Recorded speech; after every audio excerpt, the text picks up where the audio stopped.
Oi, pessoal. Boa noite para todo mundo. É um prazer ter vocês aqui hoje para o lançamento do livro da Liliane.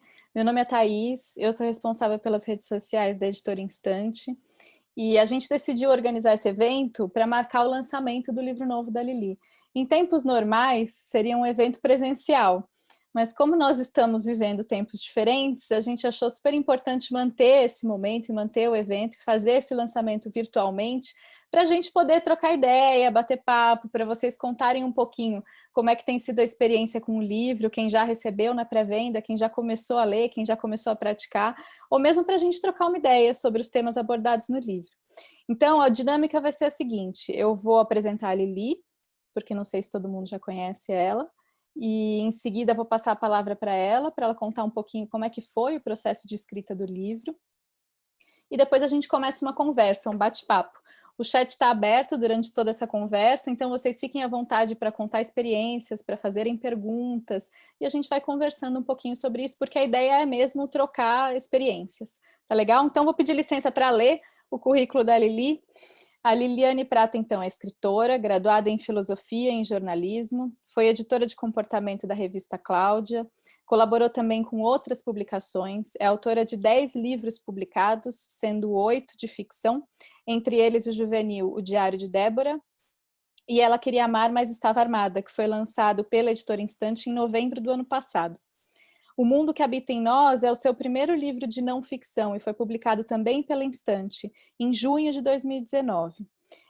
É um livro que lança diversas reflexões sobre temáticas bastante atuais, como ansiedade, vazio existencial, busca por aprovação, como lidar com a raiva, com o medo, temas que a gente deve estar pensando agora neste momento de isolamento social. E muitos leitores entraram em contato com a Lili depois que ela publicou esse livro para dividir as suas impressões e também para compartilhar uma angústia, que era como colocar em prática todos os temas abordados no mundo que habita em nós. Então, a partir desse feedback, a Lili elaborou uma oficina e essa oficina se transformou nesse novo livro dela, Amor Próprio, Amor pelo Mundo, que é o que a gente está lançando agora. Então, deixo a palavra com a Lili para ela falar um pouquinho sobre esse processo. Com você, boa noite. Boa noite, Thaís. Obrigada aí pela apresentação. Obrigada pela presença de todos vocês. Estou com o livro aqui do lado. Fiquei bem feliz com o projeto gráfico. Quem aí já recebeu? Me conta no chat. Fiquei bem feliz, achei que ficou tão lindo. Porque, assim, aprovei a capa, né? A Editora Instante me mandou, mas ver físico é diferente, né? Não chegou ainda, tá esperando a Rafaela, ó, a Ana Paula recebeu, Renata, a Jennifer recebeu também, a Ana, a Thalita, a Mirella tá lendo no e-book, a Natália recebeu.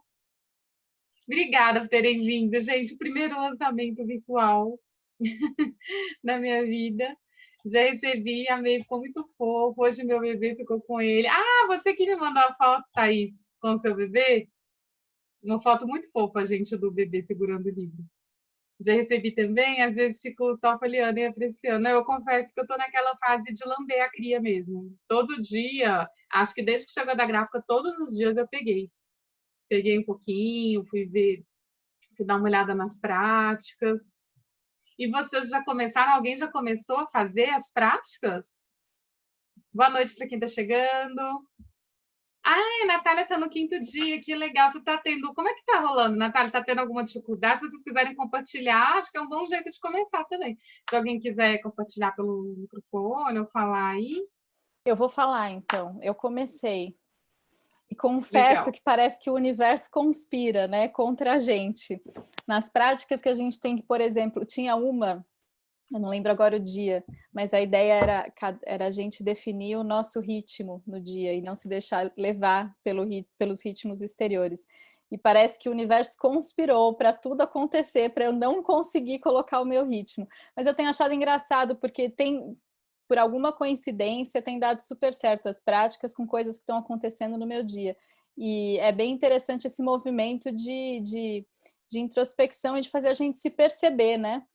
Eu acho que o livro tem uma coisa muito bacana de fazer a gente se perceber e como é que a gente se coloca no mundo, como é que a gente se relaciona com o outro.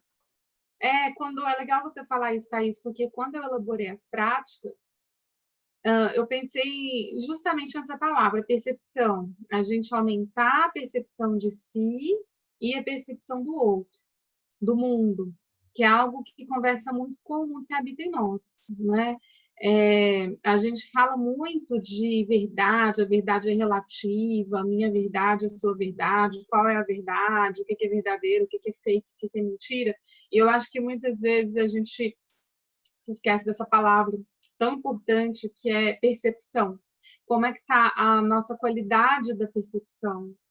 Até que ponto ela está correspondendo ao que está acontecendo e até que ponto não, né? Até que ponto as lentes pelas quais a gente enxerga o mundo estão límpidas ou estão distorcidas? Porque é como eu escrevo no mundo que habita em nós. É claro que a gente enxerga o mundo por meio de lentes, mas há um mundo a ser enxergado por meio dessas lentes, né? E como que a gente está, então, cuidando dessas lentes e como que a gente está enxergando o mundo por meio delas. Então, eu pensei muito nisso quando eu fui elaborar as práticas, que as práticas podem ser usadas como um canal, como um meio, uma ferramenta para aumentar e melhorar essa percepção, né, de si e do outro. Porque, assim, às vezes a gente não percebe certos comportamentos, certos funcionamentos, certos aprendizados que a gente não queria que estivessem pautando a nossa vida, as nossas escolhas, o nosso olhar, as nossas relações, e eles estão lá. Nesse sentido, acho que a percepção é muito importante, né? O que está acontecendo? Nossa, de fato, será que eu estou balizando, assim, eu estou agindo na minha vida, nas minhas escolhas, no meu dia a dia, baseado em quê? Qual tem sido a qualidade das minhas ações? Qual tem sido a qualidade da minha presença? É um livro que fala bastante disso também, né? De aumentar a qualidade da presença, de reconectar, se reconectar com o silêncio, com um modo de vida, enfim, mais delicado, assim, eu chamo de lírico no começo do livro. Mas a ideia desse livro, eu já leio aí o que vocês estão escrevendo, estou adorando saber que prática que vocês estão. É muito legal, assim, ver o livro ganhando vida, porque é por meio do leitor que ele ganha vida, né? Mas uma coisa que era muito forte para mim na hora de elaborar essas práticas era que eu não queria escrever um manual, né?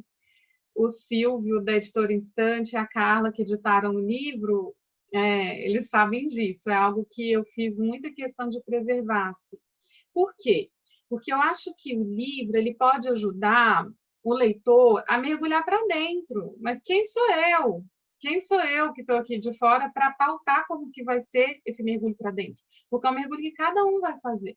Então, o livro não é para ditar uma regra, ele é para direcionar, né? Para orientar assim, uma caminhada que é de cada um.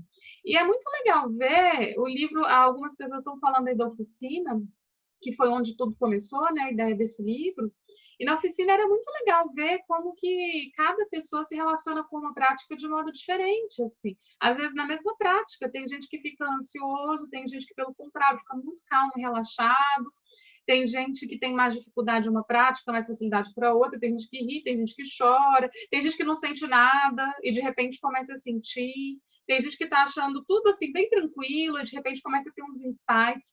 É muito particular esse caminho. E eu acho que ele tem tudo a ver, inclusive, com o fato do livro ser um livro de prática. Porque, assim, logo no começo do livro tem uma frase que é assim, né?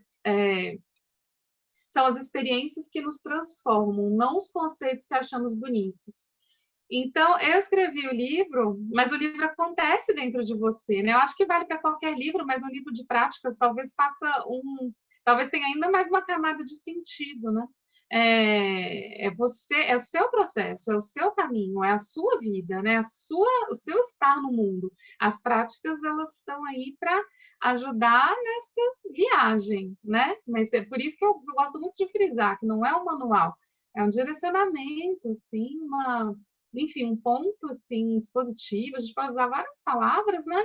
Para um guia, enfim, mas para você fazer sua própria viagem, com suas próprias impressões, com suas próprias vivências, né? E Lia, eu vou aproveitar e vou te fazer uma pergunta. Você organizou o livro, quando eu fui começar a praticar, eu percebi que você alterna dias em que as práticas são voltadas para o exterior, para como a gente observa o mundo lá fora, os objetos que fazem parte da nossa vida, as pessoas que convivem com a gente, com práticas que fazem a gente se voltar para dentro, a gente se observar. Existe essa alternância de práticas no livro. Eu queria que você falasse um pouco sobre essa organização, se isso foi proposital e qual que é a importância que você vê do outro, da nossa relação com o outro, nesse mergulho para dentro. Eu acho que a sua pergunta ela é muito importante, porque quando a gente pensa em amor próprio, que é uma palavra que está no título, né? Muitos de nós pensam em algo isolado do mundo lá de fora, né? Como se isso fosse possível, como se fosse possível a gente se isolar. A gente está vivendo um momento de isolamento social, mas a gente continua integrado no mundo de diversas formas, né? Da roupa que a gente veste, a comida que a gente come, ao sistema financeiro do qual a gente faz parte, né? Então a gente é integrado de um jeito bem concreto, assim, material, e de um jeito afetuoso, de um jeito mais invisível, do jeito que tem a ver com os aprendizados, com a nossa educação, com a maneira pela qual o outro, como eu escrevo no Mundo que Habita em Nós, foi nos visitando aqui, desde que a gente estava na barriga da nossa mãe. E as maneiras pelas quais a gente foi visitando o outro, né? Então, amor próprio, quando eu penso em amor próprio, eu não penso em algo isolado desse outro. Não é isso. Quando eu penso em amor próprio, eu penso em acessar um lugar aqui dentro de maior liberdade, em um lugar mais descontaminado de narrativas desvitalizantes, porque ao longo do nosso dia a gente tem muito contato com várias narrativas que de muitas formas nos desvitalizam, tiram a nossa vontade de ser, a nossa vontade de viver. Então eu acho que a conexão consigo mesmo, com esse lugar mais livre, esse lugar mais descontaminado, das narrativas desutilizantes, esse lugar em que a gente sente a vida, quando eu friso no amor próprio, né? Em vários lugares, na epígrafe que eu escolhi, do Joseph Campbell, quando a gente se conecta com esse lugar, a gente se conecta com o mundo também, né? A gente percebe, para usar a palavra percepção de novo, a gente percebe melhor o outro, a gente tem uma convivência menos tumultuada com o outro fora de nós e o outro dentro de nós, né? A gente fica menos enevoado, né? Fica menos enevoado o nosso contato com o mundo. Lembra que eu comecei falando sobre a qualidade das nossas lentes, as lentes através das quais nós enxergamos o mundo? Então, o amor próprio, no meu entendimento, ele tem a ver com melhorar a qualidade dessas lentes, por meio das quais a gente enxerga o mundo e aumentar o nosso contato com o nosso si mesmo, a gente se libertar dessas narrativas e sentir a vida, né? Sentir a vida que está aqui no nosso entorno e sentir a vida que está fora de nós. Tem a ver com conexão com a vida. Eu acho importante falar nesses termos de sentir a vida, porque muitas vezes a gente cai numa ideia de vida, né? Ai, a vida é tão linda, ai, nossa, por que eu estou triste? A vida é tão maravilhosa, eu estou vivo, viver maravilhoso. A gente cai numa série de ideias, de ideais e de palavras e de, enfim, aprendizados sobre a vida. E muitas vezes a gente está pouco sentindo a vida. É muito comum que a gente precise de uma grossa camada de coisas cada vez mais complicadas quando a gente vive em sociedade para sentir a vida, né? Eu sinto a vida, se eu estou no emprego que eu quero, se eu estou bem vestido, se eu gosto da minha aparência. Eu sinto a vida quando acontecem as coisas que eu gosto, eu falo, ai, viver é tão bom. Aí quando acontecem as coisas que eu não gosto, nossa, viver é um saco. Então eu vou condicionando o meu gostar de viver às coisas que me acontecem e às coisas que me desacontecem. E a proposta do livro, quando eu falo amor próprio, amor pelo mundo, é mais simples do que isso, é sentir a vida. Não tem a ver com isso de ficar, uma chave eufórica, que muitas vezes logo depois descamba por uma frustração, porque a gente não consegue viver o tempo todo na chave da euforia, então você fica alternando, né, frustração e gratificação. Então, sair dessa chave e ficar no estado mais sereno e com uma percepção mais límpida de si e do mundo, né? Uma percepção mais ajustada também à realidade, que é algo que eu acho que conversa muito com esse nosso momento. O que de fato está acontecendo para além das minhas fantasias, das minhas projeções. Isso serve para tanta coisa, gente, é tão útil. Por exemplo, num relacionamento, se eu estou muito preso nas minhas carências, nos meus medos, e qual a minha percepção, ela fica muito comprometida do que realmente, eu não consigo ver direito aquilo que está realmente acontecendo. Que eu vejo no outro aquilo que eu quero ver, né? Eu fico projetando o tempo todo. Então, se a minha percepção está límpida, a vida realmente ela fica muito menos confusa, né? Eu fico menos confusa em relação ao meu desejo, o que eu quero, o que eu não quero. Não fica hoje eu quero, mas eu não quero. Meu Deus, não é que não, eu não mude o meu desejo, não é isso. A gente está vivo, né? O ser ele está em movimento. Mas não é um tiro no escuro, né? Não é uma caminhada no escuro, fica menos confuso. É um livro que é um livro de autoconhecimento. Sem autoconhecimento, toda relação é uma grande confusão, né? O estar no mundo é muito confuso, é muito enevoado, né? Qual que é o papel do outro nessa jornada, Lili, de autoconhecimento? Então, o outro, ele tá com a gente desde que a gente está na barriga da nossa mãe, né? A gente está aqui porque, mal ou bem, alguém cuidou de nós, né? Uma placenta era o nosso universo, nos alimentou. A questão que eu acho é como que esse outro nos visita, como é que eu fui projetando meu jeito de amar, meu jeito de escolher, meu jeito de me relacionar com as pessoas e com os seres e com as coisas do mundo, como é que eu fui aprendendo, como é que esse outro foi me visitando e como eu estou visitando o outro. Eu estou muito impaciente, eu não estou escutando, eu não estou vendo, eu só estou preocupada com as minhas vontades e as minhas necessidades. Eu pareço uma pessoa super assim, com autoestima lá em cima, porque eu quero, eu posso, eu consigo.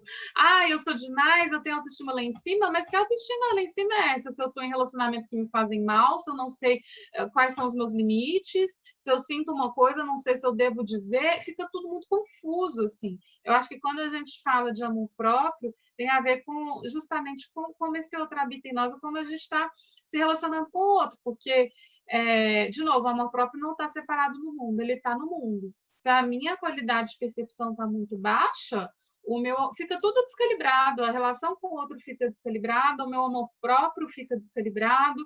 Se eu faço alguma coisa que eu não gosto, eu fico muito culpada, aí eu faço uma coisa, daí eu me arrependo, e fica tudo um grande sofrimento mesmo, né? Uma grande confusão.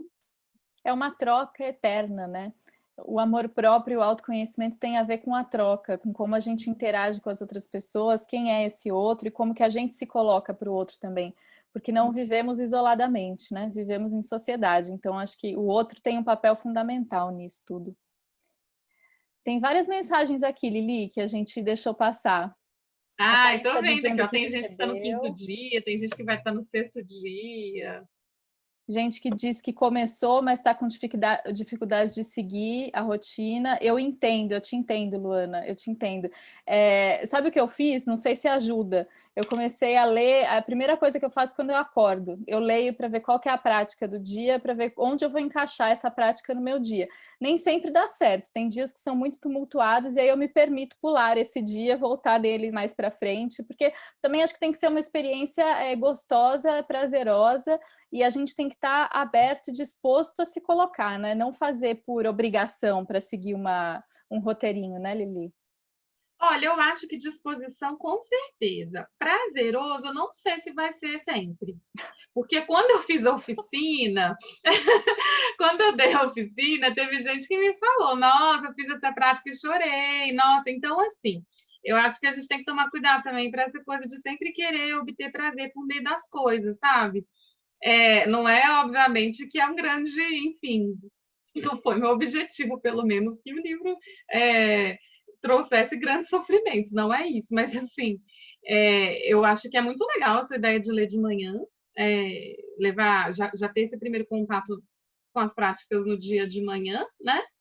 E ir no seu ritmo é fundamental, né? Eu acho que cada um vai se observando. Por exemplo, teve uma vez, quando eu estava fazendo oficina, que uma das participantes tinha transtorno de ansiedade generalizada, e ela estava tomando remédio e tal. Ela conversou comigo algumas vezes e ela falou: olha, quando eu tentei ficar sem fazer nada, eu consegui ficar 2 minutos. Aí eu falei: tudo bem, claro, né? Se você conseguiu ficar 2 minutos, depois vai aumentando. Eu acho que eu explico bastante isso no livro, né? De novo, não é um manual, né? É uma viagem assim que eu proponho, um convite que eu faço para cada um entrar em si, né? Fazer uma viagem para dentro mais profunda. E essa profundeza às vezes é difícil, né? Nem sempre Uhum. é gostoso, assim, às vezes é difícil.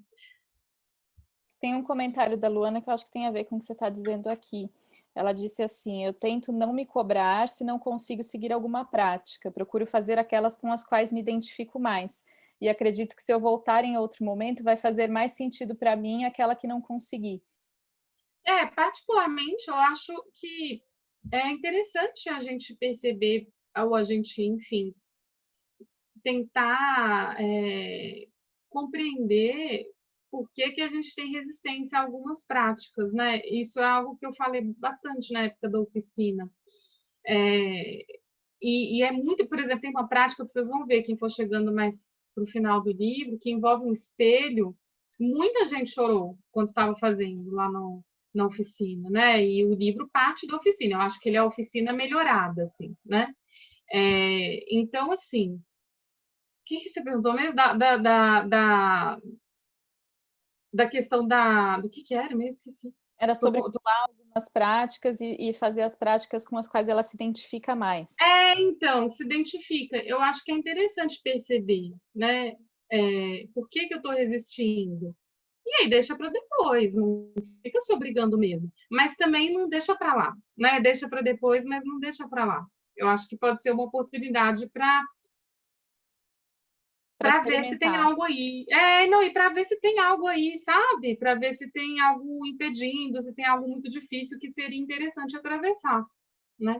No seu ritmo. Para entender por que não deu, né?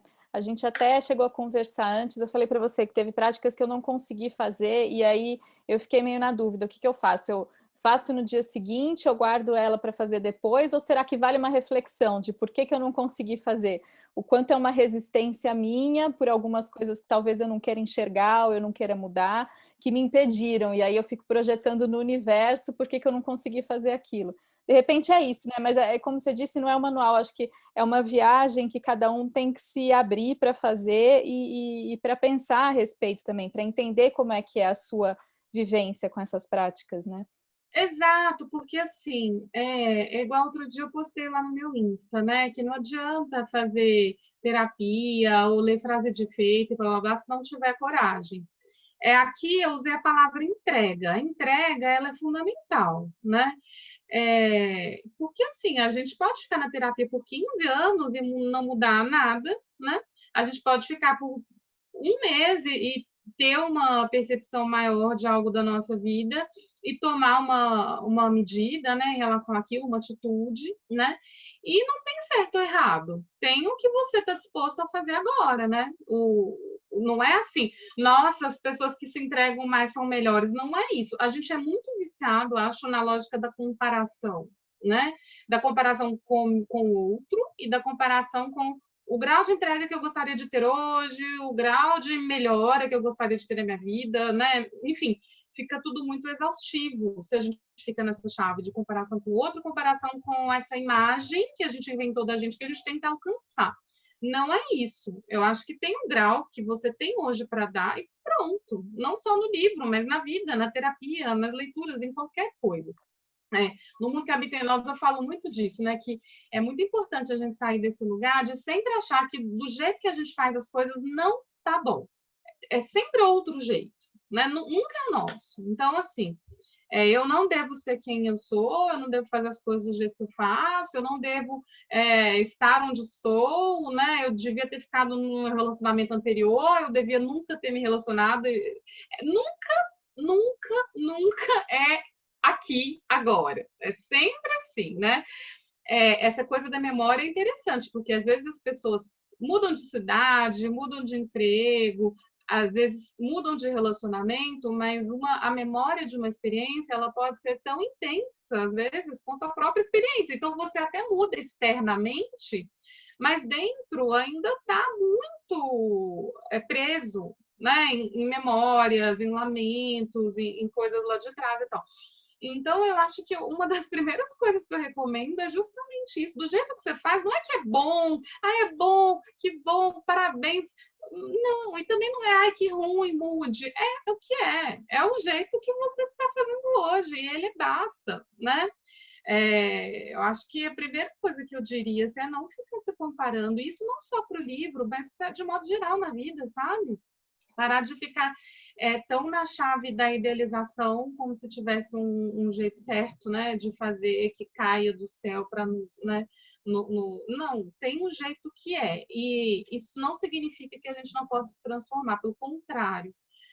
A partir do que é que que as transformações são possíveis, né? A partir do que é. Eu não queria ser uma pessoa ciumenta e tal, mas hoje eu acabei de, sabe, sacudir meu namorado, vamos supor, né? Espero que não, mas enfim, porque eu vi que ele curtiu a foto de alguém. É o que aconteceu. Então, assim, né? Se eu fico muito eu nem consigo ver onde eu tô, o que está acontecendo, né? Fica a cabeça sempre no futuro, no passado, o tempo todo. Eu acho muito importante respirar e ficar com o que é agora. Amanhã pode ser outra coisa, pode não ser também, mas pode ser. Então, né, ficar aqui agora e as transformações elas são possíveis a partir daí. Tem a ver com o amor fati do Nietzsche, que eu sempre cito, né? Amor ao fado, amor ao destino, amor a integral, assim, a quem você é hoje, o que você está fazendo hoje, sabe? A vida que se tem hoje, a essa pandemia que temos hoje. Não é poliana, não é que delícia, é o que é uma visão um pouco mais objetiva, assim, né? Eu acho. Tem um comentário da Ana que eu acho que tem a ver também com o que você estava falando, sobre transformação. Ela disse assim: eu fiz a oficina e odiei o exercício da vela. Aí ontem eu refiz com o livro Adoro. e os 10 minutos voaram. Eu achei legal esse Olha comentário. Ela teve uma isso! mudança na experiência, né? E legal ela ter Muito se legal. permitido tentar fazer outra vez, né? Eu vou te falar uma coisa, Ana, eu acho muito mais legal a gente falar odiei exercício da vela, em vez de falar, eu adorei, foi incrível, eu tô tão diferente, e nem gostou, sabe? Porque a vontade às vezes é tanta de gostar, puxa, já tô fazendo as práticas, então, nossa, eu tenho que me transformar, beleza? Então é isso, eu tenho que me transformar, nossa, estou me transformando, nossa, realmente é tudo muito transformador. Às vezes a vontade é tanta, de novo, a gente fica tão na chave do não posso ser do jeito que eu sou, tem que mudar, tem que ser de outro jeito, tem. E aí, às vezes, a gente nem permite que a mudança realmente ocorra, porque a gente já fica projetando, né? Já fica inventando que está vendo cores que não estão lá. Então, eu acho fantástico você falar, olha, odiei e você continuou fazendo e ainda comprou o livro, olha que legal. Tinha um lado seu que queria continuar. Mesmo você odiando. Eu acho que você tocou num ponto-chave. Não é sobre, adorei, sobre odiei. Pelo menos quando eu elaborei as práticas, eu pensei muito nisso, tanto é que tem uma prática que fala justamente assim, começa assim, vamos hoje continuar treinando esse olhar para além do gostar ou não gostar, né? Essa visão menos like e dislike da vida, né? Essa visão mais límpida, assim, mais serena, né? E que tem uma percepção melhor, né? De si, do outro. Lili, eu vou aproveitar que você falou sobre isso e vou jogar uma frase que tem no livro que eu acho que tem a ver. A frase é o seguinte: o pensamento binário não dá conta nem do amor, nem do caos. Queria Acho que que você tem falasse um muito a pouquinho sobre ver. essa frase. Eu acho que tem muito a ver, porque é muito comum que a gente fique nos binarismos, né? Gosto, não gosto, quero, não quero, é horrível, é ótimo, errado, é certo. A gente vai perdendo muitas vezes o paladar para o complexo, o olhar para o nuançado, para a sutileza, para as alterações, para as mudanças, para uma tessitura, uma trama mais complexa, sabe? Quando a gente fica muito na chave do como se a gente fosse um juiz e ficasse julgando o tempo todo, né? a vida, a si mesmo, o outro, tudo eu vou dividindo entre gosto e não gosto, né? Entre horrível e legal. E com isso muito se perde, né? Muito se perde, porque a vida é vasta, ela está inclusive muito além da nossa palavra, né? E do nosso gosto. Então, eu acho que nesse sentido, os exercícios podem ser, sim, podem oferecer, sim, uma ajuda para a gente relaxar também e recuar. Tem uma coisa muito de esforço, a gente ficar o tempo todo nessa postura ativa de ai, vem, vida, eu tô te julgando, eu sei que eu quero, eu quero. Você fica cansado, né? É bom, assim, você conseguir recuar um pouco, ficar numa postura mais atenta ao que está acontecendo, uma atenção sem esforço, né? Porque tem isso também. As práticas, elas são exercícios para ajudarem.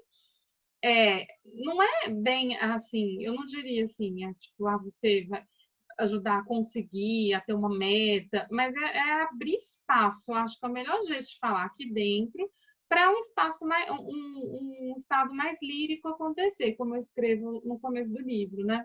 Então, elas vão muitas vezes no sentido desse recuo, né? Porque a gente hoje costuma ser muito ativo, né? A gente faz um monte de coisa e tal, e é muito produtivo, ou valoriza muito a produtividade, muitos se culpam quando estão sem fazer nada e tal.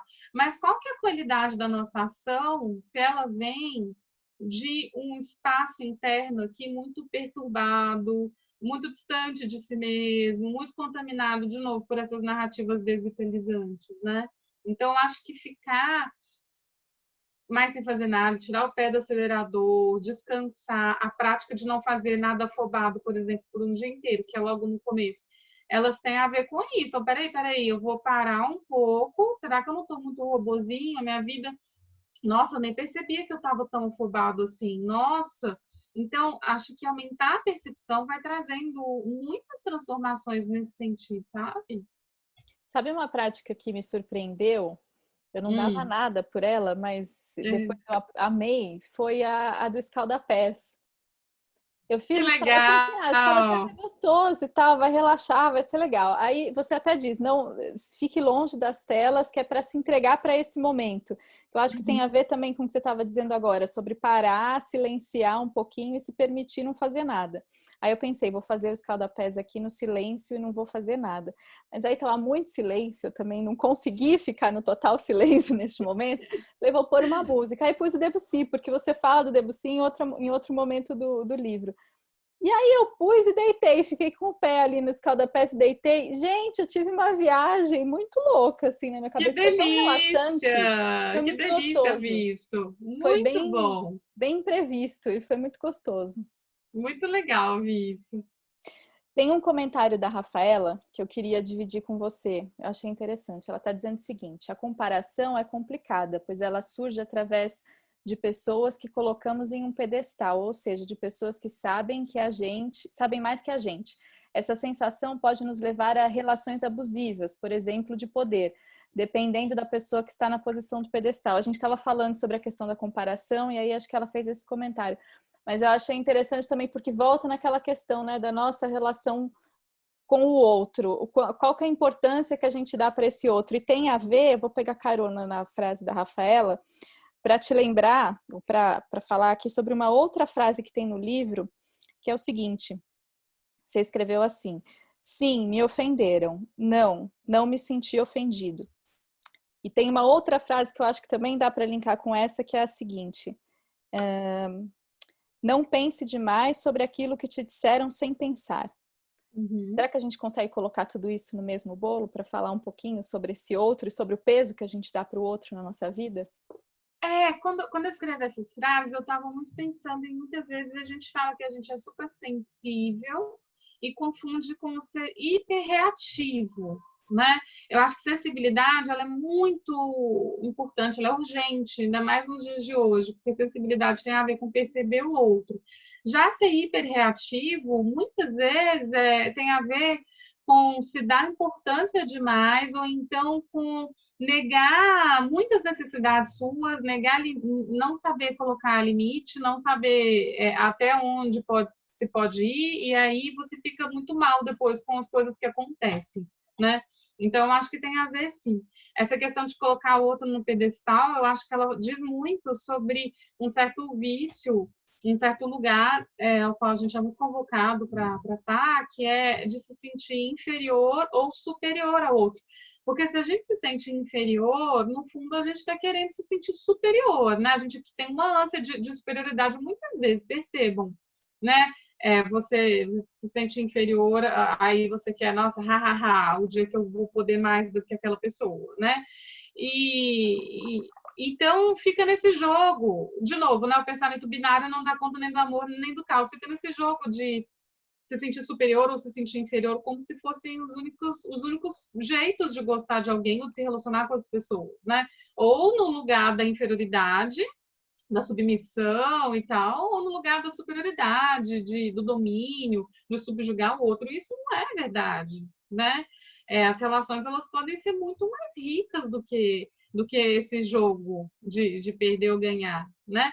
Mas, de novo, a nossa sociedade nos empurra muito para esse lugar, né? Então, assim, eu me abro mão de mim para estar numa relação, a pessoa fala certas coisas para mim, eu não consigo falar que eu não gosto, eu não consigo colocar limite, eu vou obedecendo aquela pessoa quase como se ela mandasse em mim, porque se eu perco aquela pessoa, eu vou ficar muito mal, minha vida vai deixar de fazer sentido. Então, isso definitivamente não tem a ver nem com amor próprio, nem com amor pelo outro, no meu entendimento, né? Porque tem a ver justamente com você enxergar o outro como, bem como você falou, né? Como alguém superior e tal. Então, você não está se amando e não está amando o outro, né? Tá tudo muito difícil. E eu acho que é muito comum hoje, porque a nossa sociedade, ela não tem as narrativas preponderantes, eu diria, elas estão bem longe de ser amorosas, né? Ah, eu amo, então tá. Então, eu sempre tenho que falar assim? Não, né? Isso, inclusive, está num conto lá do Ela Queria Amar, mas Estava Armada. A personagem fala: ah, então o amor não é isso? Porque ela acha que, então se ela amar, ela tem que acatar tudo, tem que, né? Não tem é 880, né? Não tem uma percepção assim, o que eu quero, a minha vontade, o que o outro quer, o que o outro quer, tá esperando de mim, eu tenho para dar, tem a ver como é que tá essa dança, né? Entre entre mim e o outro, entre outro e mim. Como é que tá essa dança? Eu tô me ouvindo, tô com as minhas necessidades sendo atendidas, eu tô, sabe? Porque sem isso, sem essa percepção, de novo, vira tudo uma grande confusão, vira uma névoa, né? Vira uma névoa e traz muito sofrimento, né? Traz muitos tipos de sofrimento. A gente desaprendeu a dialogar, Lili? Você sabe que a Fabiane Seques, ela escreve mais ou menos isso na apresentação do Ela Queria Amar, mas Estava Armada. Ela escreve, parece que a gente nunca se atrapalhou tanto, né? Eu acho que isso tem a ver com muitas coisas da nossa de hoje em dia. Tem a ver com velocidade, tem a ver com muita informação, tirar conclusões precipitadas, tem a ver com ser muito levado por um pensamento de confundir amor próprio com narcisismo. Isso é muito frequente. E confunde amor próprio com egoísmo também. Ah, eu me amo, então eu faço tudo do jeito que eu quero, me acompanhe se você quiser, se não, tchau. Né, como se fosse egoísmo, assim. Isso quando é, assim, do outro, porque da gente a gente não vai admitir que é egoísmo. E aí fica tudo muito difícil. A gente vai erguendo um monte de muros, assim, né? Eu acho que isso é muito resultado de uma confusão hoje de discursos vindos de discursos muito presentes, né? Porque fica tão assim, a gente às vezes se perde tanto do que é auto-amor, que entende então que, de novo, é sempre dizer sim, e aí vai dizer não quando a gente já está completamente assim, no limite, né? Ah, pode, claro, pode. Chega um dia, por que você faz isso? Você é um idiota, né? Porque foi aguentando, e chega um dia, né? Explode. Aí, ou então, né, se defende do outro, o outro mal chegou, você já tá fazendo um monte de joguinho e tal, porque, enfim, você não pode ficar por baixo. Então, assim, acaba sendo muito desgastante viver assim. E é muito interessante a gente observar que, às vezes, uma pessoa ou a gente está comprando esse discurso de que o nosso amor próprio está super em alta, porque, nossa, eu me cuido, né? Nossa, eu faço acontecer, sou bem-sucedida e tal. Mas aí você vai olhar os relacionamentos, aí você vai olhar que esses relacionamentos ficam nesses polos em que ou eu mando, né? Ou eu inferiorizo o outro, ou eu me inferiorizo. Então, eles ficam nesses polos. Aí você vai olhar, a pessoa não consegue ficar quieta. Ela tá sempre, né? Precisando fazer alguma coisa, ela não consegue ficar com ela. Ela sempre, assim, precisa. Veja, gente, eu não sou monja, né? Longe disso. É, eu vejo o filme, eu faço um monte de coisas aqui em casa, não é que eu fico quieta, né? Vivendo de luz. Acho que isso é muito importante falar também, porque esse livro tem muito a ver com a minha vida, minhas experiências, não é que eu fiquei escrevendo práticas. Façam vocês, seus bobos, né? E isso não tem nada a ver comigo. Não é isso. As práticas, elas nasceram da minha vida e dos meus problemas que eu já tive, com depressão, com ansiedade e tal.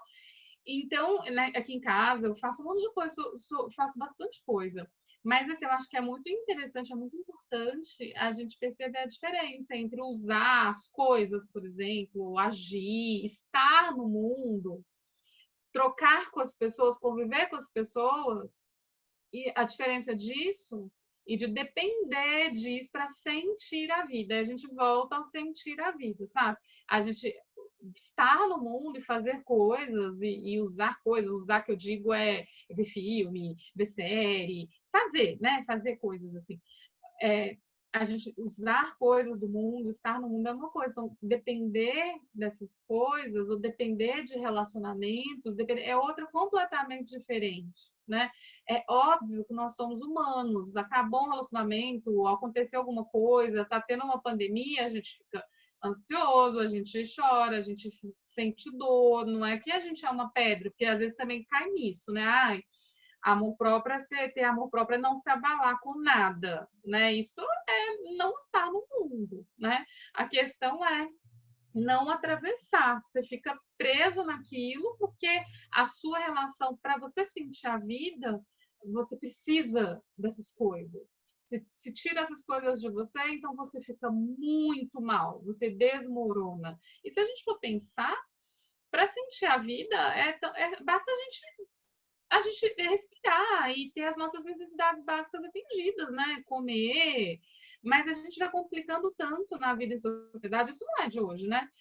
Que assim, nossa, gente, eu só tô bem. Para eu estar bem, eu preciso só do essencial. Eu preciso de um sofá, um hiper macio, eu preciso de roupas da moda, só o essencial, sabe? Eu preciso de uma make, um skincare com 78 passos. Eu preciso estar num resort, eu preciso, né, ir pra praia todo final de semana, eu preciso ir pro exterior 5 vezes por dia. Eu preciso ser jovem, eu preciso ser linda. Nossa, e quando você coloca muitas coisas para você sentir, né, que a viver é gostoso, aí você está criando relações de dependência, né? E isso inevitavelmente traz muito sofrimento, traz muita frustração. Então, de novo, usemos as coisas do mundo e nos relacionemos com as pessoas, né? E, enfim, vamos ler coisas e viver e tal, usando as coisas e desfrutando, né?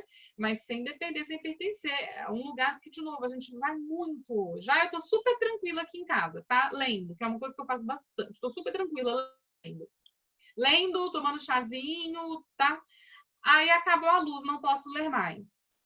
Aí eu tô chorando, o meu coração tá disparado, então assim, não é que é só gostosinho, é que eu preciso daquilo para ficar minimamente assim tranquila, né?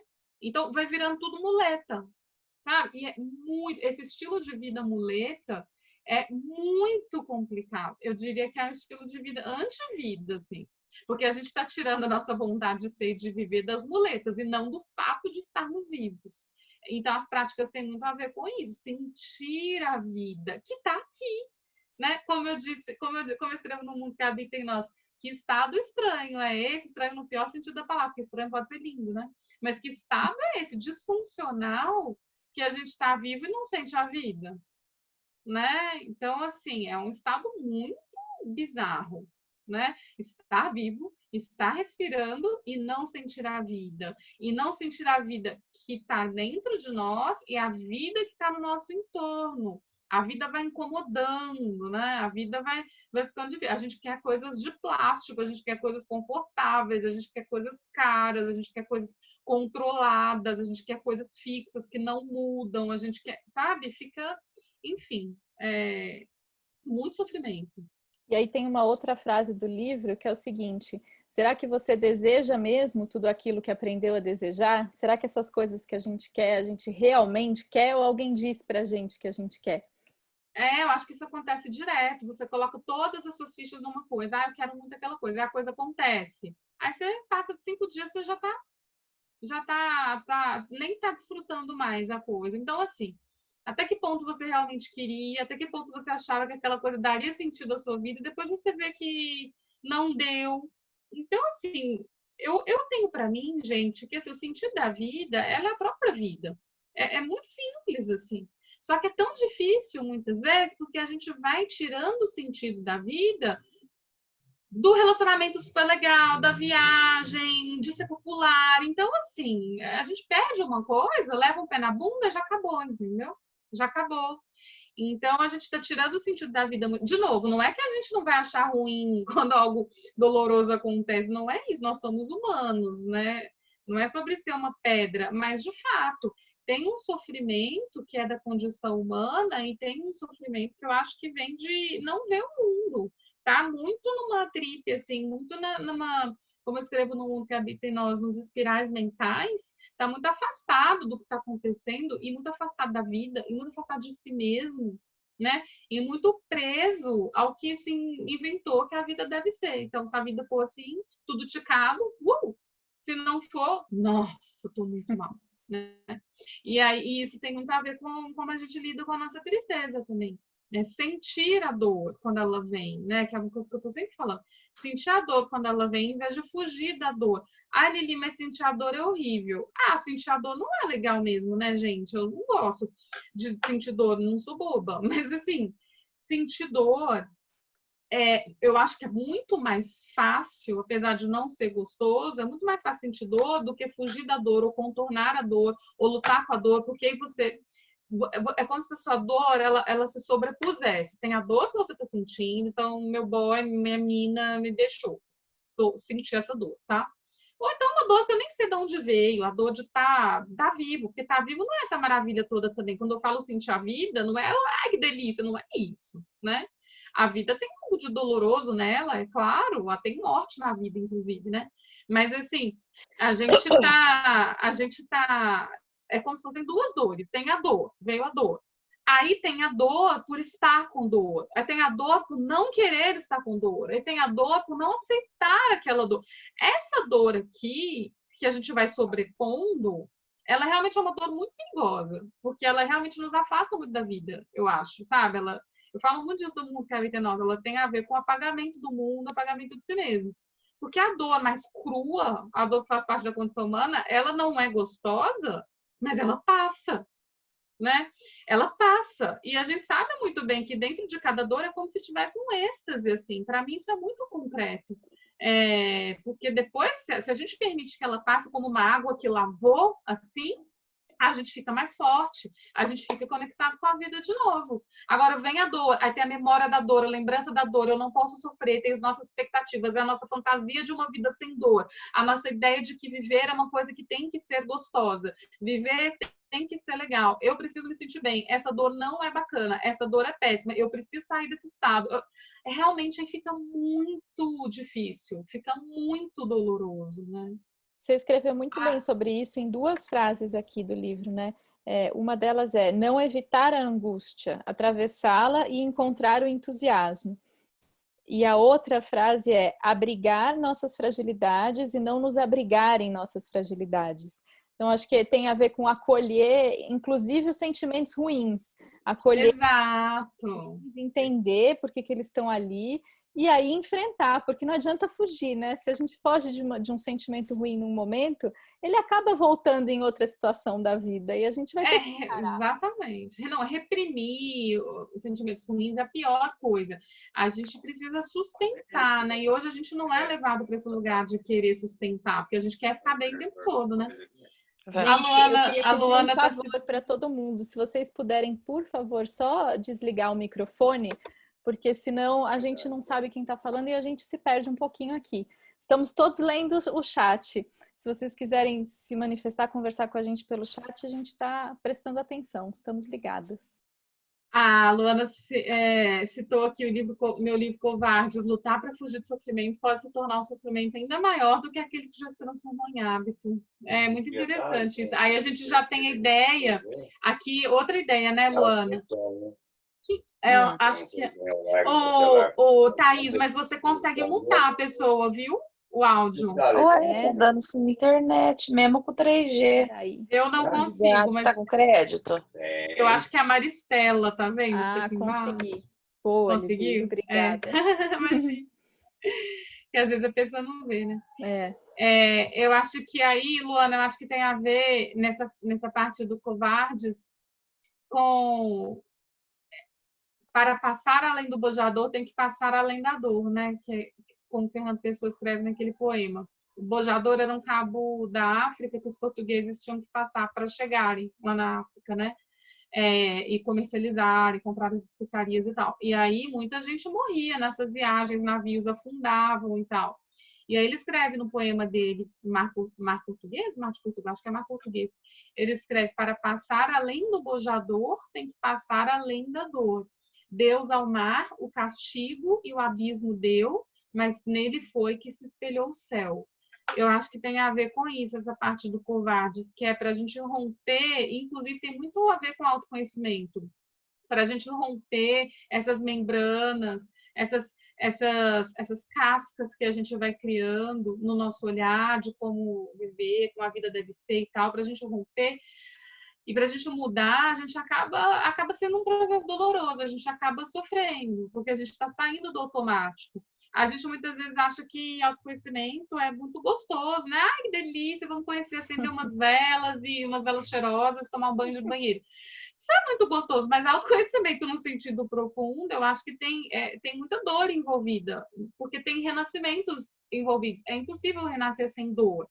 Isso não tem a ver com glorificar a dor, não é isso, é simplesmente aceitar que há uma dor que faz parte do processo. Aí a Júlia do Covarde não queria essa dor, né? Ela não queria essa dor. Ela ficava fugindo da dor. Aí a gente tem isso porque a Thaís estava falando, né? Que fugir da dor é sempre muito complicado, né? Porque a gente precisa atravessar e não é gostoso mesmo. Mas não é tudo que tem que ser gostoso, né? Não é tudo que tem que ser gostoso. Uma vez, quando a minha filha tinha uns 5 anos, uns 4 talvez, eu falei para ela, falei, filha, a mamãe vai ao banco, e aí depois eu acho que eu tinha uma consulta médica, e aí você vai comigo, tá bom? Porque ela estava de férias. Ela falou, mas eu não quero, ela é chata, não tem nada para fazer. Eu falei, Valen, mas assim, a vida não é todos os lugares que vão ter piscina de bolinha e 2 monitores para fazer gincana com você, entendeu? Às vezes, a única coisa que você tem que fazer é sentar, esperar, né? Porque a gente vive hoje num tempo com tanto estímulo, né? Que parece que o tempo todo você precisa ficar estimulado, como se a gente fosse um bonequinho de corda, né? Deu a corda, tirou a corda, não tem mais vida. Não tem. Você está respirando, você tá, sabe? Você está vivo. Quando a gente perde esse prazer de respirar, é um ponto que eu bato bastante nas práticas também. A gente está muito distante, está muito desconectado do nosso si mesmo. Se a gente precisa o tempo todo de luzes de discoteca, né? E, gente, eu falo isso, de novo, eu sou uma pessoa que faz muita coisa, né? Eu faço bastante coisa, eu leio bastante, eu escrevo bastante, eu trabalho, eu cozinho, né? Enfim, mas assim, o que me mostra que eu não estou virando uma máquina, eu não estou sendo sequestrada pela lógica maquinizadora, que é muito perigosa, o que me mostra é que eu continuo conseguindo ficar quieta. Então, assim, e não só conseguir, não é conseguir sofrendo, consegui 21, não é isso. É conseguir ficar quieta com naturalidade, atenção sem esforço. Nossa, eu fiquei 40 minutos sem fazer nada, tá tudo certo. Tá, eu estou me sentindo bem, sabe? Agora, se você começa a ficar quieta e você começa a aparecer uma nuvenzinha aqui em cima, aí a preocupação, aí um monte de coisa. Isso significa que está distante de si, né? E quer bem-vinda a 90% do estado das pessoas, entendeu? Eu acho hoje. Não é que, nossa, que pena, estou distante de mim. É vida, estou distante de mim, então vou trabalhar isso. Posso fazer esse movimento de abrir janelas, espaços aqui dentro para me reconectar comigo mesmo e com o prazer de estar vivo, né? Sentir essa vida. E aí, de novo, não é um prazer, esse prazer de precisar de coisas de fora, é o prazer de sentir, simplesmente sentir a vida como um gato. Quem aí tem gato já percebeu, né? O gato, se ele comeu ração, se ele dormiu, ele tá de boa, né? Eu acho que a gente parece mais gato do que cachorro nesse sentido, mas cachorro também dá. Mas assim, que a gente é moderadamente social, né? A gente tem muito isso. Ah, o ser humano é super social, então o ser humano não é social. A gente é moderadamente social, não umas pessoas mais que as outras, assim. Mas, assim, a gente sentir a vida e ficar com esse prazer que não é um prazer, uhul, é simplesmente um prazer, eu acho que esse é um prazer, de novo, ele mostra muita coisa quando a gente sente esse prazer e quando a gente não sente, e é um prazer que tem a ver com o simples fato de estar vivo e não estar sentindo nenhuma dor física. Porque quando a gente. É muito difícil você sentir a vida, gente, quando a sua garganta é inflamada e você ainda não tomou anti-inflamatório e antibiótico, entendeu? É muito difícil você sentir a vida se o seu dente está latejando de dor, né? Ai, Lili, um monge do Tibete conseguiu atravessar a dor. Eu não consegui. E eu não escrevo sobre o que eu não vivenciei, entendeu? Não escrevo. Tipo, o meu namorado pode vir aqui para falar para vocês, falar, ó, realmente, gente, é isso e tal. Porque não é que eu fico aqui pagando de uma coisa que eu não sou, entendeu? E a dor física é algo que eu não consegui atravessar. Isso é interessante, e eu não fico tentando também, porque eu tenho mais que fazer. Quem sabe um dia eu chego lá. Mas, assim, não é algo que eu fico tentando. Porque tem gente que fica nessa, né? De tentar. É uma coisa que eu faço aqui em casa, que assiste meus stories ver, é tentar não sentir cócegas. Aí, nesse departamento, eu tive relativo sucesso. Que a minha filha e eu, a gente tem essa brincadeira, né? De ter autocontrole em relação a cócegas, que eu acho bem interessante. Mas com a dor ainda não. Isso na tradição filosófica é muito interessante, porque a tradição filosófica, você pega praticamente todos os filósofos, eles ficam muito no mundo intelectual, do intelecto, sem dar a mínima atenção para o corpo. Gente, se a gente está com muita fome, como é que a gente vai sentir a vida, entendeu?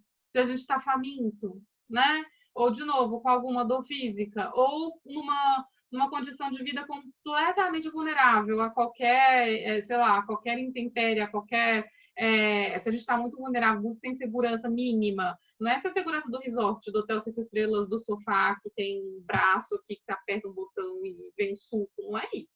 Mas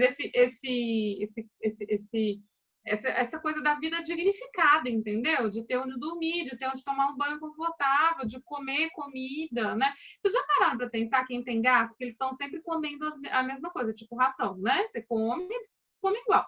A gente não consegue, muitas vezes, dependendo da nossa vida, comer o mesmo no almoço do jantar, porque repetir é chato. Então, assim, quando a vida vai ficando muito complicada, né? Realmente a gente vai se distanciando dessa simplicidade de bastar estar respirando e sem dor física, e de novo, sem fome, nananã, né, com as necessidades básicas atendidas, a gente consegue se conectar com isso. É isso que eu chamo de se conectar com a vida, entende? E é muito bom quando a gente resgata isso, porque viver para de ser um fardo, né?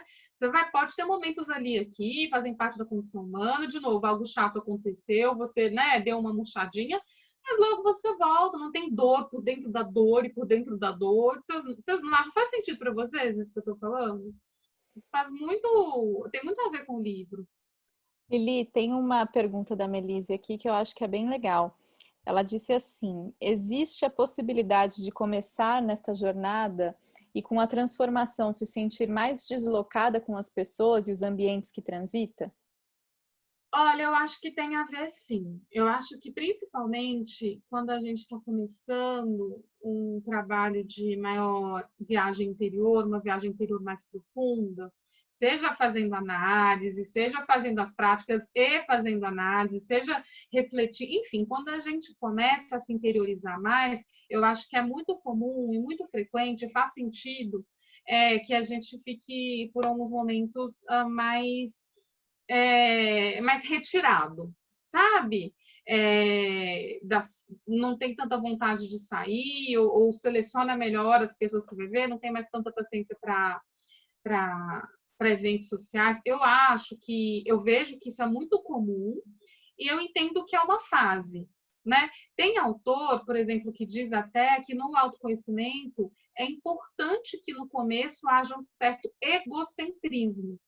Não é que esse seja o objetivo, mas é parte do caminho, porque você está voltado para dentro. Agora, definitivamente não é um objetivo, se a gente for colocar em termos de objetivo, porque o autoconhecimento ele tem a ver com criar raízes aqui dentro, mas asas para fora também. De novo, a gente está no mundo, o nosso si mesmo não é isolado do mundo. Então, eu acho que quando tem essa retração, ela é parte para calibrar melhor as coisas, a interação, como a Thaís estava falando e tal, é parte para calibrar, para entender melhor o que eu quero mesmo, o que eu achava que eu queria, porque eu tinha que querer, ou porque meus pais me ensinaram, sabe? Para calibrar melhor isso, né?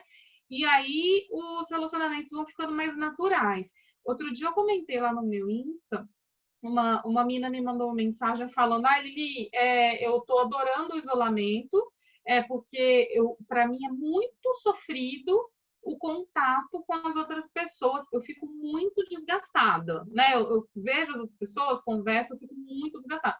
Aí eu falei para ela: olha, algo interessante para você pensar, para você observar, será que você fica muito desgastada porque você tá muito presa a um papel que você acha que tem que ter na relação com o outro? Então, eu inventei para mim que eu sou uma pessoa super simpática, eu fico sorrindo o tempo todo, mas na verdade eu não tô afim de sorrir, entendeu? Então, sim, se a gente tem muita coisa envolvida quando a gente fica muito cansado, né? Assim, a vida toda eu não consegui dizer não, eu não consegui colocar limite, então é óbvio que eu vou ficar cansada, né? Ou com raiva do outro, né? Aquele exemplo que eu dei. Pode fazer isso. Chega num momento, bum, explode, né? Porque não conseguiu colocar limite. Então, eu acho que tem muita a ver. Aí a gente começa a se conhecer mais, talvez depois disso algumas relações não façam sentido, né? Se eu me autoconhecer, eu preciso então sair brigando e bloqueando todo mundo? Não, eu acho que, pelo contrário, esses afastamentos eles acabam sendo meio naturais, entendeu? Você tem afastamento, a pessoa te procura e fala: beleza, tá, conversa um pouco, tchau. Você tem o direito de não ter afinidade com todo mundo. Que eu acho que tem uma coisa, que é uma coisa também que muitas vezes tem a ver com esse lance de amor, então é sempre dizer assim, né? Lógico que eu amo sair com aquela pessoa hoje que, nossa, não tem absolutamente nada a ver, porque a pessoa me chamou para ir ao cinema e, poxa vida, porque eu não posso ir ao cinema? Sabe, você não é obrigado, né? A gente pode dizer não. A gente pode... Quando a gente está muito grosseiro ou com vontade de sumir ou querendo bloquear todo mundo, provavelmente está tudo muito desequilibrado. Provavelmente a gente está muito distante da gente mesmo. Faz sentido isso para vocês? Isso que vocês estão... Porque às vezes, por exemplo, a gente se obriga, eu tenho um ciclo social de 150 pessoas, mas eu não sou essa pessoa tão sociável assim, entende? Então, assim, por que eu tô me obrigando? Eu tenho uma agenda de aniversário, todo dia eu tenho que dar parabéns para uma pessoa, toda hora eu tenho que ir para uma festa online, né, no momento, uma conferência, e eu não quero, né? Eu acho que tem muito isso também, quando a gente está muito distante da gente mesmo, a gente se cobra muito e inventa muitas cobranças. Chega aquele amigo falando para você: nossa, você nem me deu atenção, você não lembrou do meu aniversário, você não participou do Zoom comigo, né? E que a gente tinha marcado e tal, e aí você carrega uma culpa. Só que você não é obrigado, né? Você pode falar: realmente, eu não fui, eu estava no momento meu, não estava afim, né? Quando a gente fica mais, eu acho mais, quando fica melhor a nossa relação com nós si mesmo, a gente fica muito mais verdadeiro, né? A gente não fica tão apoiado em tantas máscaras, tantas relações que ficam dependendo de uma certa falsidade para existir, né? Porque, assim, uma coisa é você, assim, numa relação que tem ali um utilitarismo, de certa forma, toda relação tem uma troca ali, mas, assim, tem relação que é mais pautada por isso, relação de trabalho e tal, por exemplo, né? Você tem compromisso, tem reunião, tem coisas que você tem que ir, né? Tem horário e tal, se você tá naquela relação, pelo menos enquanto você estiver lá. Agora, se com amigo, né, e parceiro, parceira, é outra coisa. A relação está muito pautada em obrigação, em decepção, em mudança. Você tem que, querido? Eu não tenho, não. Sabe? Eu não tenho, não, né? Isso não é... Porque, às vezes, isso é muito frequente, né, gente? Vocês não acham que muita gente, às vezes, fica caindo numa coisa de amor? Ah, é legal, vamos conhecer, agora tu no rolê do conhecimento e no rolê do amor, né? Do autoconhecimento e do amor. Aí, de repente, eu tenho que fingir para mim que eu amo estar com todo mundo, quando eu não amo, né? Quando, na verdade, eu queria ficar lá em casa agora, eu queria, então, sabe, fazer outra coisa. Aí, de novo, a vida vai sendo, o dia a dia ele vai ficando moldado nas ideias que a gente acha corretas, né? Preciso agir assim, preciso agir assim. Isso mostra também, é mais uma coisa que mostra o quão distante a gente pode ficar de nós mesmos. A gente nem se autoriza a ter preferências, entendeu? Assim, sabe? Não quero, eu prefiro isso aqui. Eu acho que quando a gente tem autoconhecimento e está mais sentindo a vida e tal, as nossas preferências elas são mais suaves. Você para de fazer tanta questão. Nossa, não quiseram no restaurante japonês que eu queria, você começa a ficar muito bravo e tal. Isso não, sabe? Você fica menos assim. Os seus desejos eles ficam menos grossos, como se fosse. Eles dão uma afinada quando você está mais conectado com a vida, na minha percepção, sabe?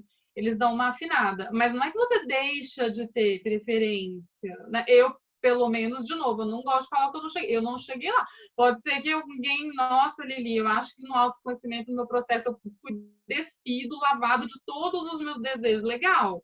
Eu não. O que acontece comigo é assim, eu fico menos irritadiça, menos frustrada. Ah, eu queria ir pra praia, choveu, não deu pra ir pra praia. Beleza, minha frustração durou 1 minuto e meio, entendeu? Tá tudo certo, Acho que né? tem a ver com colocar menos expectativa no outro, né, Lili? Sim, o outro ele não nasceu para me agradar, né? E eu também não sou obrigada a agradar, né? A gente tem pouquíssimas obrigações se a gente for pensar assim, poucas obrigações, né? É, enfim, acho que a gente muitas vezes cria muitas obrigações, né? Vocês não acham? Tem uma... Estou vendo aqui os comentários, eu tenho um monte de comentário aqui, ó, Ana Paula. O pessoal falou bastante sobre a dificuldade de dizer não. E aí tem uma frase do livro que eu acho que pode ter a ver com isso. Você diz o seguinte: jamais me dê tudo aquilo que eu espero de você. Parece uma contradição, né? Porque a gente tem dificuldade de dizer não, mas ao mesmo tempo a gente também dizer sim o tempo inteiro acaba frustrando a relação que o outro tem com a gente. E também tem a ver com a gente definir muito quem o outro é, né? Ai, é minha mãe, é mãe. Até parece que você. É, eu sei quem você é, né? Até parece que você vai fazer isso. Eu já entendi aqui na minha cabeça que você vai fazer A, porque eu convivo com você há muitos anos. Então, assim, a gente vai engessando os outros, né?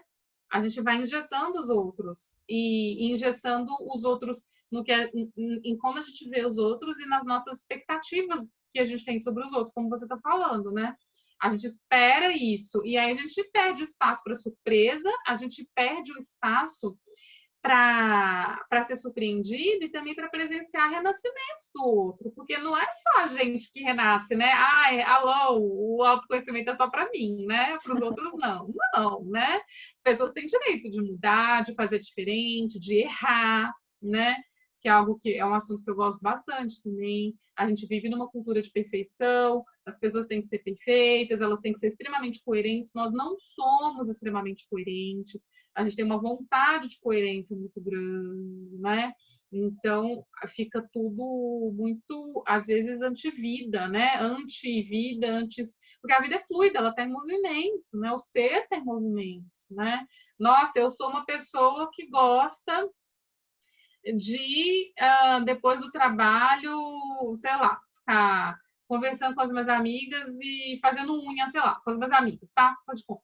Eu sou essa pessoa. Aí um dia eu não sinto essa vontade, nossa, tem alguma coisa errada comigo, porque eu sou essa pessoa que gosta. Entende? A gente vai se engessando naquilo que é familiar, seja no outro, seja pra gente. Aí se a gente reage diferente, a gente já fica assustado. Nossa, meu Deus, sendo que bom que a gente muda e se transforma e os nossos gostos, a gente não é fixo, né? Uma música da Clarice Falcão que eu adoro, que ela fala, quando eu disse sim aquela hora, eu disse sim aquela hora, né? Na nossa sociedade, a gente tem muitos compromissos, tem muito horário, a gente se organiza muito em termos do trabalho, e o trabalho tem muitos compromissos, mas, assim, eu acho que quanto menos compromissos a gente consegue ter, melhor, sabe? Quando a gente separar o que realmente é, né, de fato, faz parte ali de uma organização que o que eu preciso ter, né, no meu dia, mas assim, meu dia inteiro vai virar uma planilha,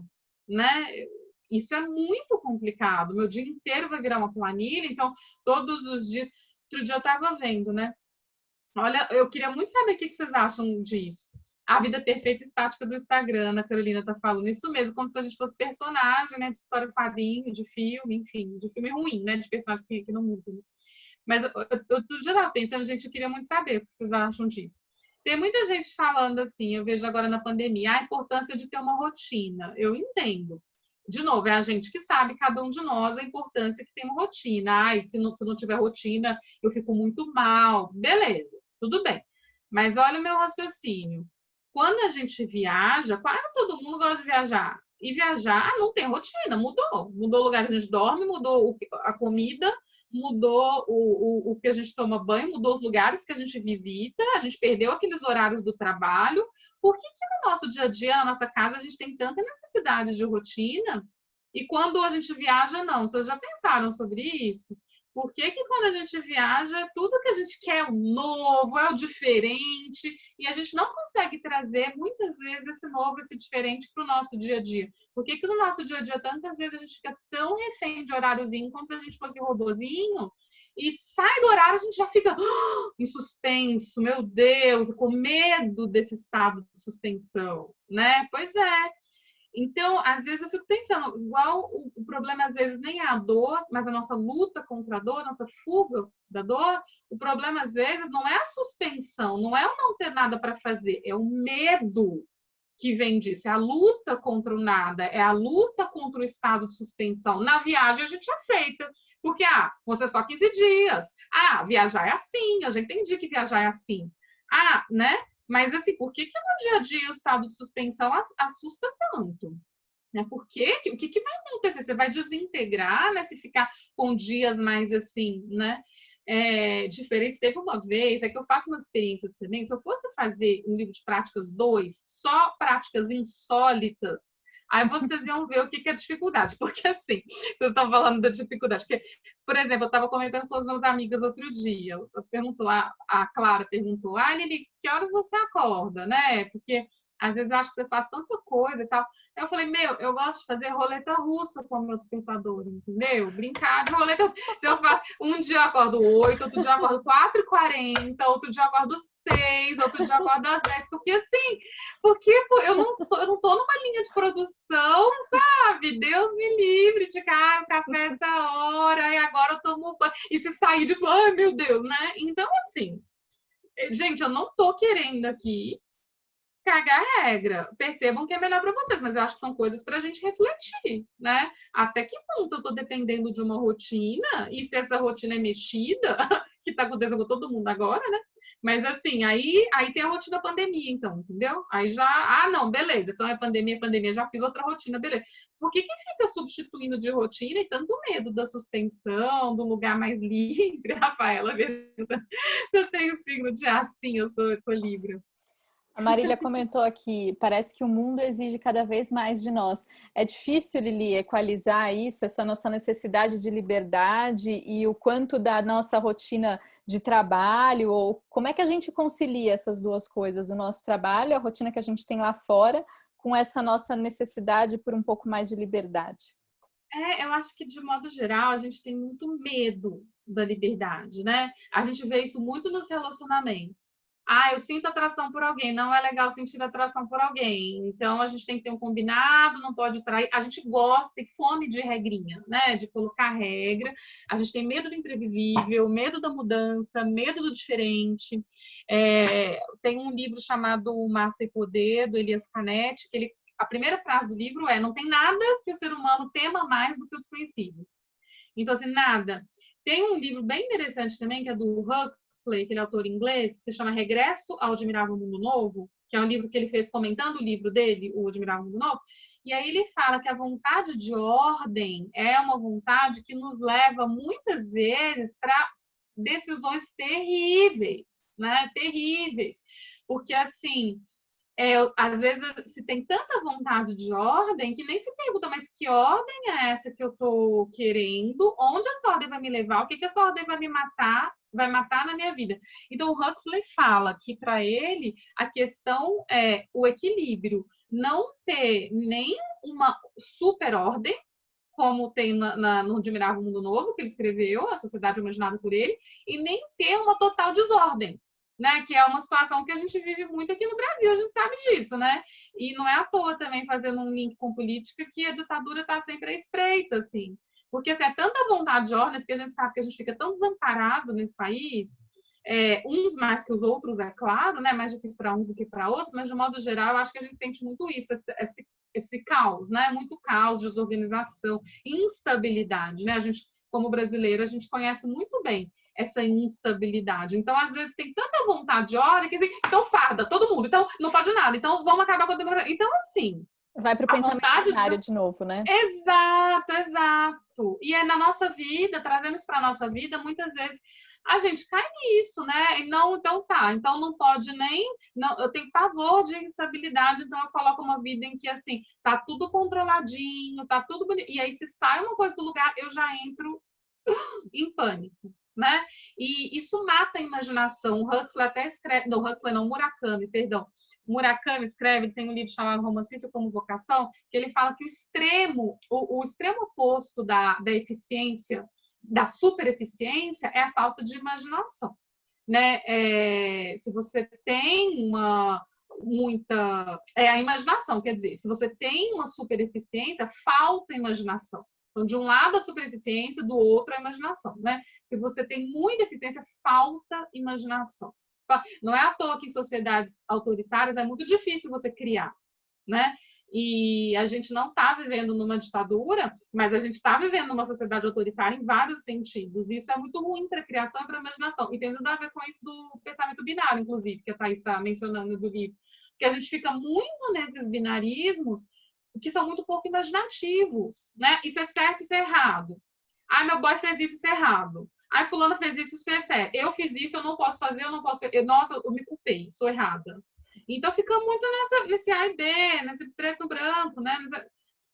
É falta de imaginação isso, né? Falta de pensamento nuançado, de complexidade, de pensamento mais sistêmico, né? Enfim. A Mirella está dizendo uma coisa interessante. Ela falou assim: eu acho também que é uma obrigação de dar sentido às coisas. Às vezes as coisas não fazem sentido, não tem uma palavra para definir. Tudo bem não fazer sentido. Perfeito, perfeito. Tem um livro do Murakami de novo que ele fala aceitar. Qual livro? Que é Minha Querida Sputnik. Gente, que engraçado, parece que eu sou a louca do Murakami, nem é um autor que eu leio tanto, assim, mas é que tá me vindo na cabeça os livros que eu li. Que é assim que ele fala, aceitar que algumas coisas são difíceis de compreender e deixá-las ser o que são, né? Ele escreve Meu Querido Sputnik, e é isso mesmo, porque se a gente fica querendo preencher, a Clarice escreve muito sobre isso, né? Sobre ser fiel às incompreensões, né? A gente busca muito apoio nas compreensões e às vezes são compreensões ruins, são compreensões rasas, né? A gente acha que compreendeu, a gente compreendeu só um pedacinho e a gente está se apoiando naquele pedacinho porque, de novo, o estado de suspensão ele gera muito medo. Nossa, eu não posso ficar em suspenso, eu tenho que preencher, eu não suporto o vão entre mim e as coisas. Né? Então, eu preciso preencher com uma crença, eu preciso preencher com uma certeza, uma falsa certeza, uma certeza entre aspas, não preciso ir preenchendo, eu não consigo suspensão, eu não consigo desconhecido, eu não consigo diferente. Tem um filme que eu vi semana passada que me marcou tanto, não sei se vocês já viram, um filme chamado A Festa de Babette. É um filme bem famoso da década de 90 e é muito interessante o susto. Eu recomendo muito esse filme, gente. O susto que o povoado leva com a diferença da Babette, porque a Babette ela é uma cozinheira que está lá e está integrada ali no povoado, está fazendo tudo do jeito que as pessoas fazem. De repente, um dia ela é ela mesma, que ela vai sair, ela vai voltar para a França, ela é francesa, e aí ela é mesma. E as pessoas se assustam, sendo que ela está fazendo algo banal.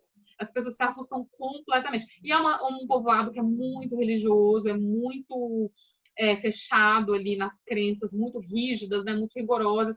Não tem corpo, é como se não tivesse corpo, eles estão só em espírito, eles não têm prazer nenhum, assim, mundano, né? E aí eles são muito condicionados. E, enfim, a Babette Causa é um filme que eu recomendo muito para pensar em como a gente lida com o desconhecido, né? Porque fica muito nítido no filme, né? Esse estranhamento, esse susto por causa da Babette. Tem uma frase muito boa no livro que é: como a nossa mente finita poderia compreender intelectualmente o infinito? Faz parte dessa consciência de que a gente não vai entender algumas coisas, e tudo bem não entender também, né? O mundo é muito mais complexo do que a gente é capaz de entender. E acho que a gente precisa se Sem acalmar um dúvida. pouquinho e aceitar essa incompreensão de algumas coisas. Sem dúvida, gente. Quem somos nós, né, para entender assim como que o universo funciona, né? A gente pode entender uma lei da física, né? Mas a lei da física não substitui, né, o fenômeno, né? As leis matemáticas elas têm utilidades, né, práticas na vida em sociedade, muitas delas, né? Para construir uma ponte, enfim, para um monte de coisa. A indústria farmacêutica, a medicina são conhecimentos que têm muita utilidade na vida em sociedade, mas têm limitações também, né? Assim como tudo, o nosso olhar, né? O mundo, a vida, ela é muito mais vasta que a gente, muito mais vasta. Então, acho que tem muito a ver com isso, com perder essa necessidade de tentar explicar tudo, de dar uma amarração em tudo e habitar mais esse espaço entre o número 1 e o número 2, como escreve a Clarice, né? Habitar mais esse entre, esse subtexto, essas entrelinhas, em vez de ficar tão dependente, né? Quem somos nós na fila do pão para entender o universo, a vida. Gente, eu não entendo a minha gata, eu vou entender Deus, entendeu? Eu não entendo. Quando eu olho para minha gata, eu falo, o que você pensa? O que passa na sua cabeça? Eu sou incapaz de entender, né? Eu me relaciono com ela. Enfim, a gente tem muito afeto, tem uma verdade ali, com certeza, na nossa relação, mas assim, como é que eu vou explicar minha gata, sabe? E aí, então, eu vou explicar Deus, né? Eu acho que isso é muito bizarro, muito bizarro. Então, a gente pode, o que a gente pode, eu acho, se abrir de novo para sentir a vida no nosso interior, sentir a vida fora de nós, mas que é como se comunicasse com o nosso interior, como se a gente tivesse parte de uma rede viva, né? E aí entra isso, aí enxergar o outro e enxergar os nossos desejos, enxergar quem a gente é hoje, não quem a gente inventou que a gente tem que ser, né? Tudo isso passa por sentir a vida. Eu acho que isso é muito mais importante, assim, do que inventar um Deus, sabe? Sentir a vida, dignificar a sua vida, né? Viver a sua vida, a vida que é, não a vida que você gostaria, enfim, a vida que é e se abrir para transformações a partir daí. O livro é bem sobre isso, né? Sobre a nossa experiência no mundo. E cada um vai ter uma experiência única, uma vivência única. Para além de explicar, viver e sentir essa vivência. Agora, a gente está Exato. chegando no final. Eu queria deixar uma última provocação para você. Que você escreveu esse livro antes desta pandemia e antes da gente ter que viver esse isolamento social. E aí acabou que o livro veio numa época, acho que ótima para todo mundo. O tempo foi certinho. Agora, se você mudaria alguma coisa no livro depois de viver essa experiência de pandemia que a gente está vivendo? Nossa, é engraçado isso, porque realmente nunca foi tão importante, por exemplo, a gente está falando aqui agora da mudança, né, de aceitar essa suspensão e tal. Nunca foi tão importante, né, aceitar essa incerteza, porque assim, o futuro sempre foi incerto, mas agora a incerteza está sambando na nossa cara, como se fosse, né, tá muito escancarado, né? Eu acho que é mais isso, puxa vida, gente, agora é a hora, né, da gente finalmente aprender, né, a aceitar melhor, a dançar conversar melhor aí com o desconhecido, baixar um pouco a nossa bola e se abrir para sentir essa vida. E sentir essa vida tem a ver com ter uma existência mais amorosa, que é algo que eu falo muito no final do Mundo que Habita em Nós, né? Quando a gente sente a vida, a gente se abre para um amor, mas um amor real. Não é um amor da palavra, não é um amor do imperativo. Devo amar, devo dar as mãos e amar todo mundo. É um amor que vem de estar bem, de estar enxergando a si mesmo e o outro, né? De estar conectado ali. Aí você não faz umas coisas estúpidas do tipo querer aniquilar o outro, entendeu? Aí você não acredita nessas ficções que são entuchadas na nossa garganta desde a nossa infância, como o racismo, sabe? Como, enfim, misoginia, homofobia, como elitismo. A gente percebe, quando a gente tem uma percepção mais nítida das coisas, a gente percebe que não faz muito sentido, né? Que são mecanismos aí que a gente arranja, eu digo humanidade, né? Esses mecanismos de inferiorizar o outro e até mesmo de aniquilar, de matar, de apagar o outro, né? São mecanismos que a gente arranja muito para ter poder, para ter dinheiro, para ter, enfim, para se sentir melhor, às vezes, para se sentir melhor a partir do pior que o outro se sente, né? E tudo isso, assim, eu falo muito disso no Mundo que Habita em Nós, né? Essas ficções, essas distorções, elas são muito fruto de um distanciamento enorme entre nós e o nosso si mesmo, né? Entre nós e o nosso si mesmo.